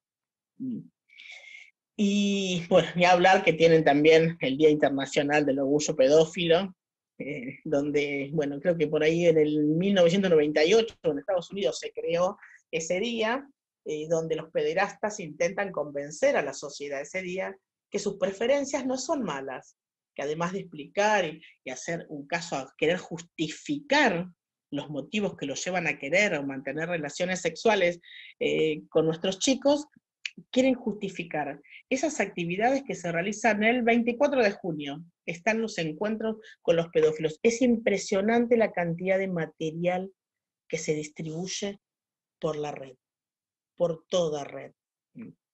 Y la experiencia que les puedo decir desde mi lugar de mamá, miembro de esta sociedad, es que tenemos a nuestras hijas vivas de casualidad, que la responsabilidad en el uso de Internet es fundamental, que sentarnos y conocer el sistema de navegación por donde nuestros hijos andan es prioridad. Estemos trabajando donde estemos, desde el lugar que estemos, nosotros somos todos seres individuales, que formamos parte de la organización más fuerte que es la familia. La prevención debe ser constante y se requiere no solo de la policía para el compromiso, sino también de los centros educativos, de los papás, tutores, así como de todos los ciudadanos para proteger los menores. Hoy ya estamos hablando de las cuestiones empresariales, que también forma parte de la sociedad con seres individuales. Cada uno somos miembros de la familia. Yo creo que es ahí donde tenemos que focalizar, en la educación, hablar con nuestros hijos. Tenemos leyes donde hoy se puede, en Argentina, denunciar. Si estamos en una empresa y se detecta, hay que animarse a denunciar, porque estamos salvando vidas, estamos salvando que ese chico no sea denunciado y no sea abusado. Pasa por ese lado. Contra la pornografía infantil, todo Estado y las empresas deben garantizar los derechos del niño en Internet. Esa es la postura desde el lugar que tenemos que plantarnos, que estar, transmitir eso. Nada, les agradezco el espacio. Y la verdad que me encantaría saber, sé que en muchos de otros países tenemos el Stop Grooming como campaña. En Argentina todavía no conseguimos una campaña que masifique, ¿no? Que abrace todo el país con respecto a lo que es la prevención del grooming Sé que en otros países sí se ha hecho fuertemente. Lo que sí por ahí sería genial, ya que estamos contactados con otros países, saber si tienen penalizada la simple tenencia de pornografía infantil. Les cuento, como seres individuales, bueno, con Mabe, Leandro, Emiliano, fuimos al Congreso, presentamos un proyecto, les contamos y les dijimos, y ellos averiguaron que la simple tenencia de pornografía infantil no estaba penalizada, y lo pudimos llevar adelante. Y el proyecto se hizo ley. Y fue muy gratificante desde lo personal, y también hicimos un aporte enorme para lo que son el futuro de nuestro país, que son los niños. Les agradezco a todos poder comentarles brevemente parte de nuestra historia y qué es lo que hemos hecho. Recuerden que la responsabilidad de prevenir cualquier tipo de delito lo tenemos todos. Mabel les va a comentar un poco de lo que es la prevención, es cortita, es clave. Nosotras estamos convencidas que hay palabritas y acciones justas, frases justas, donde la prevención y la educación para nuestros hijos está más que clara. A todos, muy buenas tardes. Principal dentro de lo que es la prevención, dialogar. Es muy importante que los papás y los chicos aprendan a dialogar sobre lo que es el mundo del Internet. Es muy importante que prevengan. Existe un mundo virtual y un mundo real. Si los papás, todos estoy segura que ayudan a sus hijos en el mundo real a cuidarse, a decirles que no hablen con extraños, que no acepten nada de extraños, se les olvida o no saben también que en Internet pasa. Entonces hagamos paralelo. Si lo hacemos en el mundo real, hagámoslo en el mundo virtual. Es muy importante que conozcan el funcionamiento del correo electrónico, conocer el chat, en qué consiste, quiénes pueden entrar, quiénes no, cómo se deben hacer privados los chats para que nadie extraño entre, los foros, los sitios web, todos los lugares por donde navegan los chicos. Importantísimo bloquear el contenido que no sea adecuado para los chicos. Hay edades para todo, no quememos etapas antes de tiempo. Hay cosas que los chicos no deben ver y cosas que los papás tienen que compartir con ellos a la hora de estar metidos en Internet. Siempre nos hablan de utilizar programas de control parental. El mejor control parental que existe son los límites y el control de los papás o, en su defecto, de adulto responsable que esté con los chicos. No existe ninguna herramienta más que el diálogo y la prevención. Convertir la navegación en Internet en un momento de ocio familiar es sumamente importante, porque todos sabemos que hoy en día llámese la computadora, el teléfono, las tablets, manejan nuestra vida y debemos dejar atrás eso. En el momento que estamos todos juntos, cenando, mirando televisión, compartiendo, dejar a un costado los teléfonos, tablets, todo mundo digital. Nosotros papás tenemos que hacer que eso vuelva a ocurrir para que los chicos aprendan que es importante, que todo tiene límites y que todo tiene horarios. Ayudarlos siempre a crear sus propias cuentas de correo electrónico, a que escojan un nick. El nick es el alias que ellos van a utilizar dentro de Internet, algo que no los identifique. Es sumamente importante eso. Muchos utilizan su nombre, lo reducen y de ahí el pedófilo puede obtener datos de cómo se llama. Sumamente importante explicarles la importancia de no facilitar nunca datos personales. Dirección, número de teléfono, nombre del colegio a donde van, horarios habituales, lo que hacen y sobre todo jamás compartir fotos dentro de una red social. Es sumamente importante porque, y esto va también para los adultos, porque muchas veces los adultos comparten para que otros adultos, amigos, no amigos, vean lo que hacemos todos los días. ¿Por qué? Porque nuestra vida ya no está dentro de lo que es el mundo real. Se ha convertido también una vida paralela en el mundo virtual. Entonces, los adultos que comparten el primer día de colegio de sus hijos, donde se ve el uniforme con el logo del colegio, ayuda a un pedófilo a obtener información a través de esa foto. No es necesario compartir lo que uno compra, no es importante. Perdón. Es sumamente importante que los adultos sepan controlar lo que subimos y lo que no en Internet, para poder enseñarle a los chicos. Enseñarles la diferencia entre lo que está bien y lo que está mal. Si lo hacemos en la vida real, hagámoslo también en Internet, porque es exactamente lo mismo. Tenemos que poner límites, que los chicos sepan hasta dónde pueden y hasta dónde no, porque el menor, a la hora de estar en Internet, la curiosidad a veces lo lleva a pasar límites.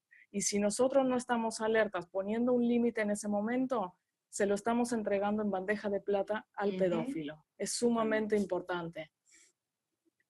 De generarles siempre que si alguien los molesta en Internet o alguien los contacta o alguien les ofrece algo que no se debe, llámese una foto, llámese un chantaje, cualquier cosa, que ese menor tenga la confianza de poderlo contar en su casa. Recomendarles siempre que nunca dialoguen o muestren signos de confianza con desconocidos, que no duden, que siempre hablen con los papás, tener esa confianza de poderles decir, alguien me está molestando, o mostrar lo que les están escribiendo, lo que les están haciendo. Advertirles que nunca, nunca, nunca, y esto es muy importante, que nunca se encuentren con una persona que hayan conocido en Internet. Papás, es sumamente importante que sepan que cuando un menor llama amigo a un contacto, no es solo una persona la que está aceptando, son millones de personas, porque no solo arrastramos ese contacto, arrastramos a todos los contactos que ese contacto tiene. Entonces es muy importante que los menores no se vayan a ver con cualquiera que les escriba a través de Internet. Importante para los papás poder consultar el historial de las páginas visitadas. Todos sabemos que dentro de Google, en la parte derecha, tienen donde poder ver el historial, las páginas que visitó el menor. Esto muchas veces se toma como que uno se mete en la privacidad del menor. Hay cosas que son privadas y hay cosas que no. En la vida real, en la intimidad, es verdad. Es sumamente importante no mezclar la intimidad con la privacidad. ¿Por qué? Porque la intimidad está en uno y es la que nosotros mismos protegemos y no tenemos por qué mostrarla al otro. Entonces, al menor hay que enseñarle que en Internet no existe la privacidad si uno no cuida su intimidad. Es sumamente importante.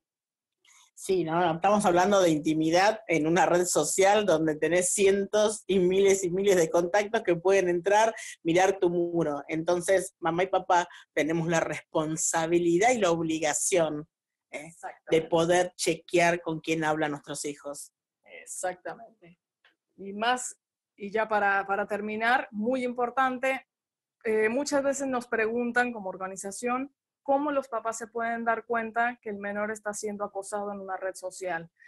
Es fácil, porque ¿qué papá no hay que no conozca a su hijo? A veces es difícil porque uno está acostumbrado a verlos de una cierta forma, pero normalmente el chico lo que va a hacer es tener cambios de humor, se va a aislar, va a dejar sus actividades, no sé, jugar al básquet o hacer algún tipo de deporte, bajará el rendimiento escolar. Es muy importante que los papás estén alertas. Sobre todo, estar continuamente educándose. ¿Qué es esto? Interiorizándose en lo que son las redes sociales, los peligros que tienen las redes sociales.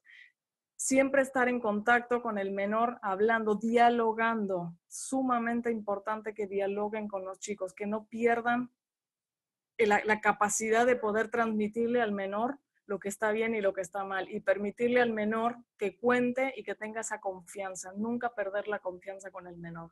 Muchísimas gracias a todos. Y cuando tenemos un caso de grooming, no borrar, no denunciar el perfil en sí, sino tratar de resguardar la información y hacer la denuncia correspondiente. Las redes sociales nos han puesto a todos, ¿no?, en una exposición al 100, han avanzado un montón como medio de comunicación y difusión, pero todos, niños y adultos, somos vulnerables. Y hay que tener en cuenta que los perfiles falsos pueden ser considerados, pueden ser armados de cualquier lugar. Tenemos, por ejemplo, Twitter te dice que no te permite la suplantación de identidad, pero hay cualquier cantidad de perfiles falsos. Vos tenés ciertas condiciones de comunidad en Facebook y nada, no proporcionarás información personal falsa para armarte una cuenta y sin embargo vos la tenés y la armás. Instagram también te dice, vos no podés difamar, acosar, intimidar, abusar, todo el ar que tenga que ver con los delitos, y sin embargo existen perfiles falsos, y en todos estos medios digitales, y en los juegos en línea también, ¿no? Yo cuando hablo de medios digitales hablo de todo, del celular y todo el contenido que circula en Internet. Hay muchísima distribución de pornografía infantil, podríamos estar hablando de lo que es la dark web o la Internet profunda, donde se distribuye, se trafica pornografía infantil, pero siempre nos gusta hablar de la web convencional, donde todos los días hacemos uso y entramos desde la oficina, desde casa, desde el teléfono, desde una computadora, una net o una física fija. Y estamos todos expuestos. Lo más importante es que tener en cuenta que desde las empresas, ¿no? Cuando se genera y se descubre una cuenta, eso daña la reputación de toda la empresa. Entonces, lo que sí les pedimos como mamá, que les toque, que si les llega a tocar alguna vez, que puedan hacer la denuncia correspondiente y recordar eso, que es el futuro de nuestro mundo, que son los niños, tenemos todos la responsabilidad de cuidarlos y que la educación es la clave. Muchas gracias. Bueno, la verdad que antes de cerrar la actividad, quiero hacerle un agradecimiento que creo que es masivo porque estoy viendo los mensajes, hacerle un agradecimiento gigante tanto a Cintia como al equipo de Mamás en Línea, a Roxana y a María Isabel, también a Claudia, sí, que fue la persona que nos puso en contacto a todos. Nosotros hemos tenido una charla en vivo hace un par de años con Mamás en Línea, y la verdad que fue impresionante, y ahora el éxito fue también gigante. Entonces, la verdad que muchas gracias a Cintia, muchas gracias a Mamás en Línea, muchas gracias a Claudia, que nos ayudó a organizar todo esto, a Alejandro, que nos ayudó también a armarlo. Y la verdad que esto nos aporta mucho valor, primero como padres, como seres humanos, y también como profesionales de seguridad, porque la ganancia hoy fue doble, porque si se fijan en estos casos que nos plantea el equipo de Mamás en Línea, esto es terrible y nos afecta muchísimo como a nuestros hijos, como padres, como sociedad, pero también tiene un impacto que va más allá que solo las compañías. Acá Cintia mostró lo que son las leyes y cómo las compañías son responsables solidarias si, por ejemplo, se usa su plataforma para hacer un tipo de delito como este, o se usan sus equipos para hacer un delito como este, o si un empleado de una organización hace esto. Entonces, nosotros como padres y como profesionales de seguridad tenemos la responsabilidad de visibilizar esto en nuestras organizaciones y ayudar a que en los programas de seguridad ayudamos a nuestros colaboradores a estar a protegerse ellos y sus familias en redes sociales y en la internet en general. Y así, aparte de protegernos nosotros, también vamos a estar protegiendo a las organizaciones.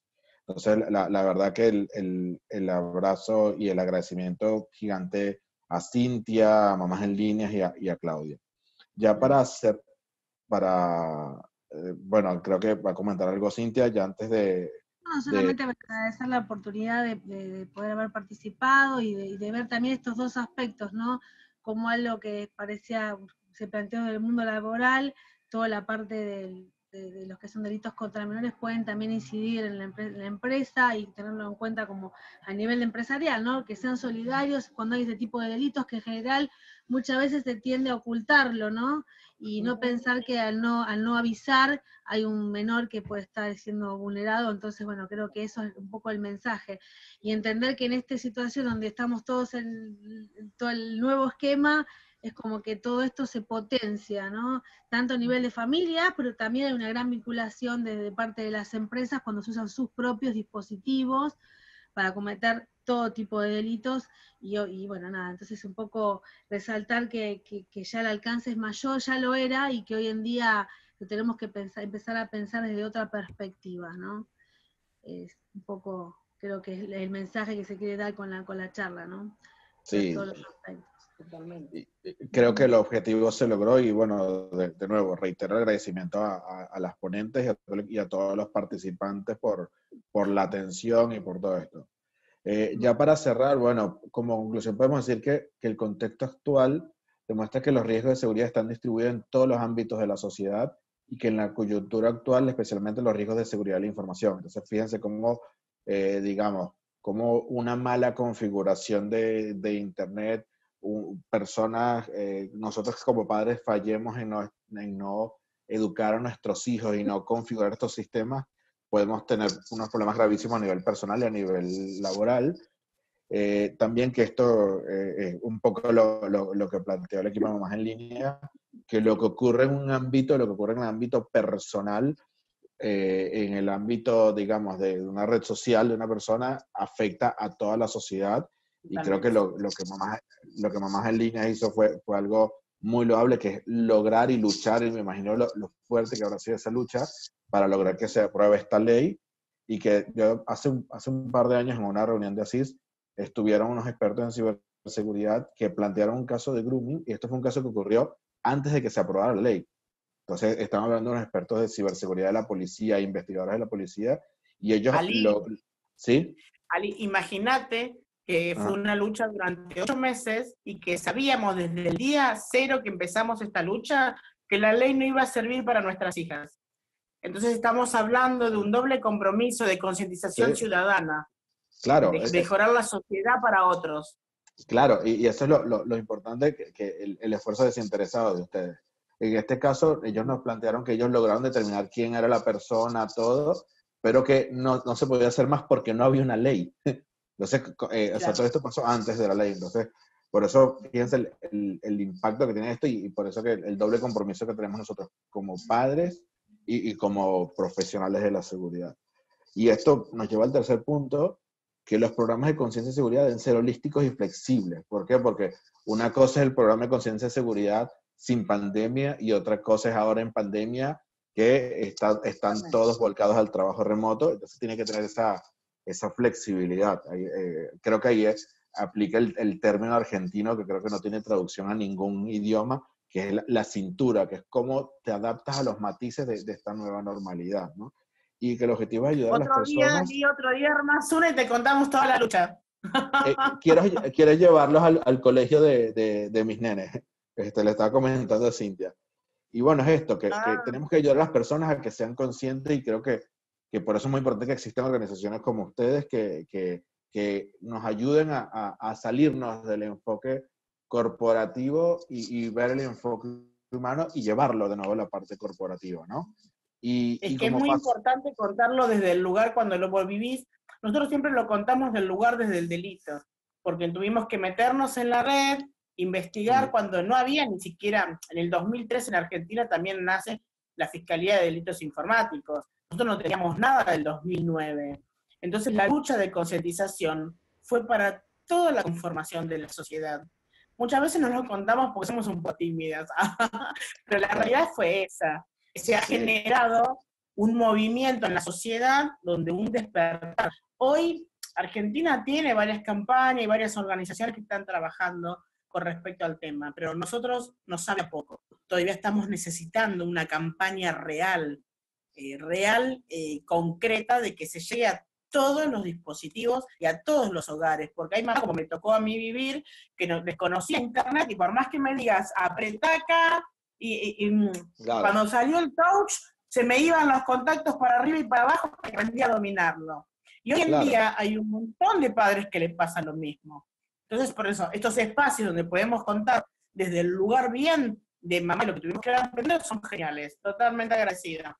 Bueno, muchísimas gracias. Entonces, bueno, creo que los pasos a seguir para todos es evaluar la situación actual de nuestras organizaciones y familias. Yo acá corto con ustedes y me voy a revisar la configuración del router y a darle repaso a mis nenes, que siempre les digo, no digan su nombre, nunca publicamos fotos con cosas del colegio en redes sociales, y eso, y también visibilizarlo a nuestras organizaciones, ver la manera como este tipo de casos y situaciones nos ayudan a dar visibilidad en nuestras organizaciones para potenciar los programas de conciencia de seguridad.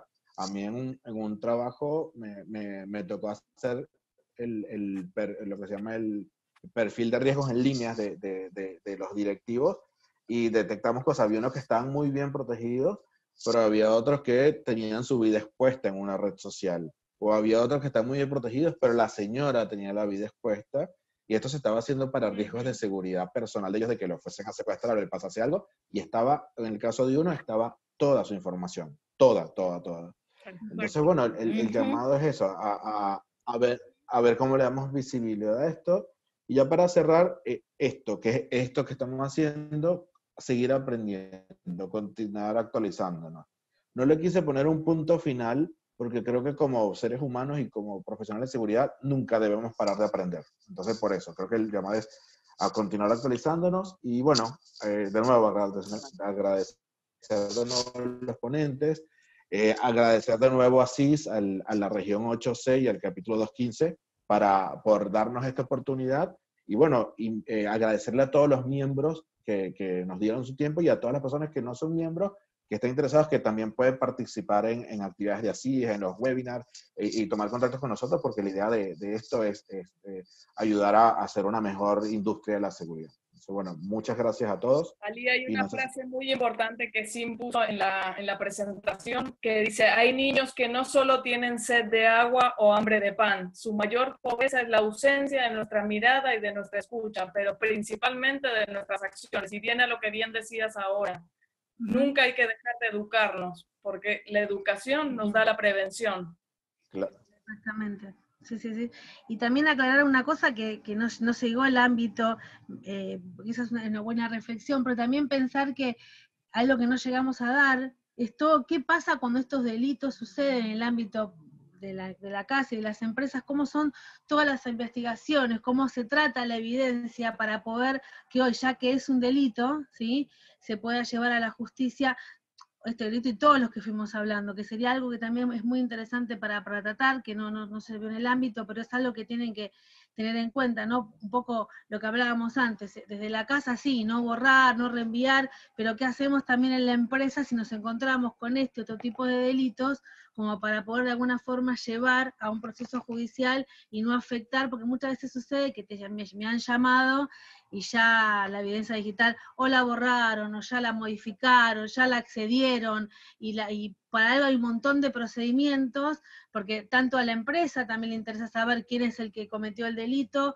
como en este caso, bueno, obviamente sería la empresa, el empleado, los padres. Entonces, también entender que cómo es el tratamiento de la evidencia y la información una vez que estos delitos no se pudieron evitar, como para tener el proceso judicial y a futuro poder evitarlos también. ¿Sí? Que creo que es una rama que quedó sin llegar a tiempo, ¿sí? Con esto ya, no sé, Ali, ¿querés saber algo más? No, ya creo que estaríamos, la verdad. Muchas gracias a todos. No sé si ya lo podemos dar por saber. No sé si Alejandro o Herbert quieren hacer algún aporte adicional, pero bueno, muchísimas gracias a todos.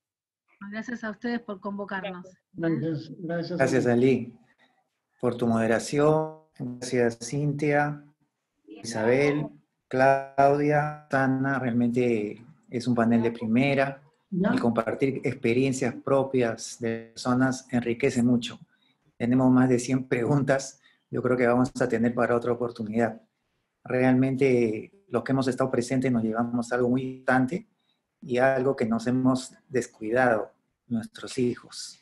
A veces uno está abocado en los riesgos del trabajo, en cuidarse uno y tomen precauciones, pero nuestros hijos es una vulnerabilidad que a veces no la medimos. Y yo mismo me he puesto a pensar mientras las escuchaba y me he quedado aterrorizado. De todas maneras, un fuerte abrazo a todos. Gracias infinitamente por compartir sus experiencias. Realmente tiene mucho valor, mucho precio. Y cuídense y nos vemos pronto. Tenemos para mucho que conversar. Muy buenas tardes, queridos amigos. Un fuerte abrazo. Felicito a la región 8C, a CIS, a mi querido amigo Alejandro, a ti nuevamente, Ali, y nos vemos pronto. Muy buenas tardes. Gracias.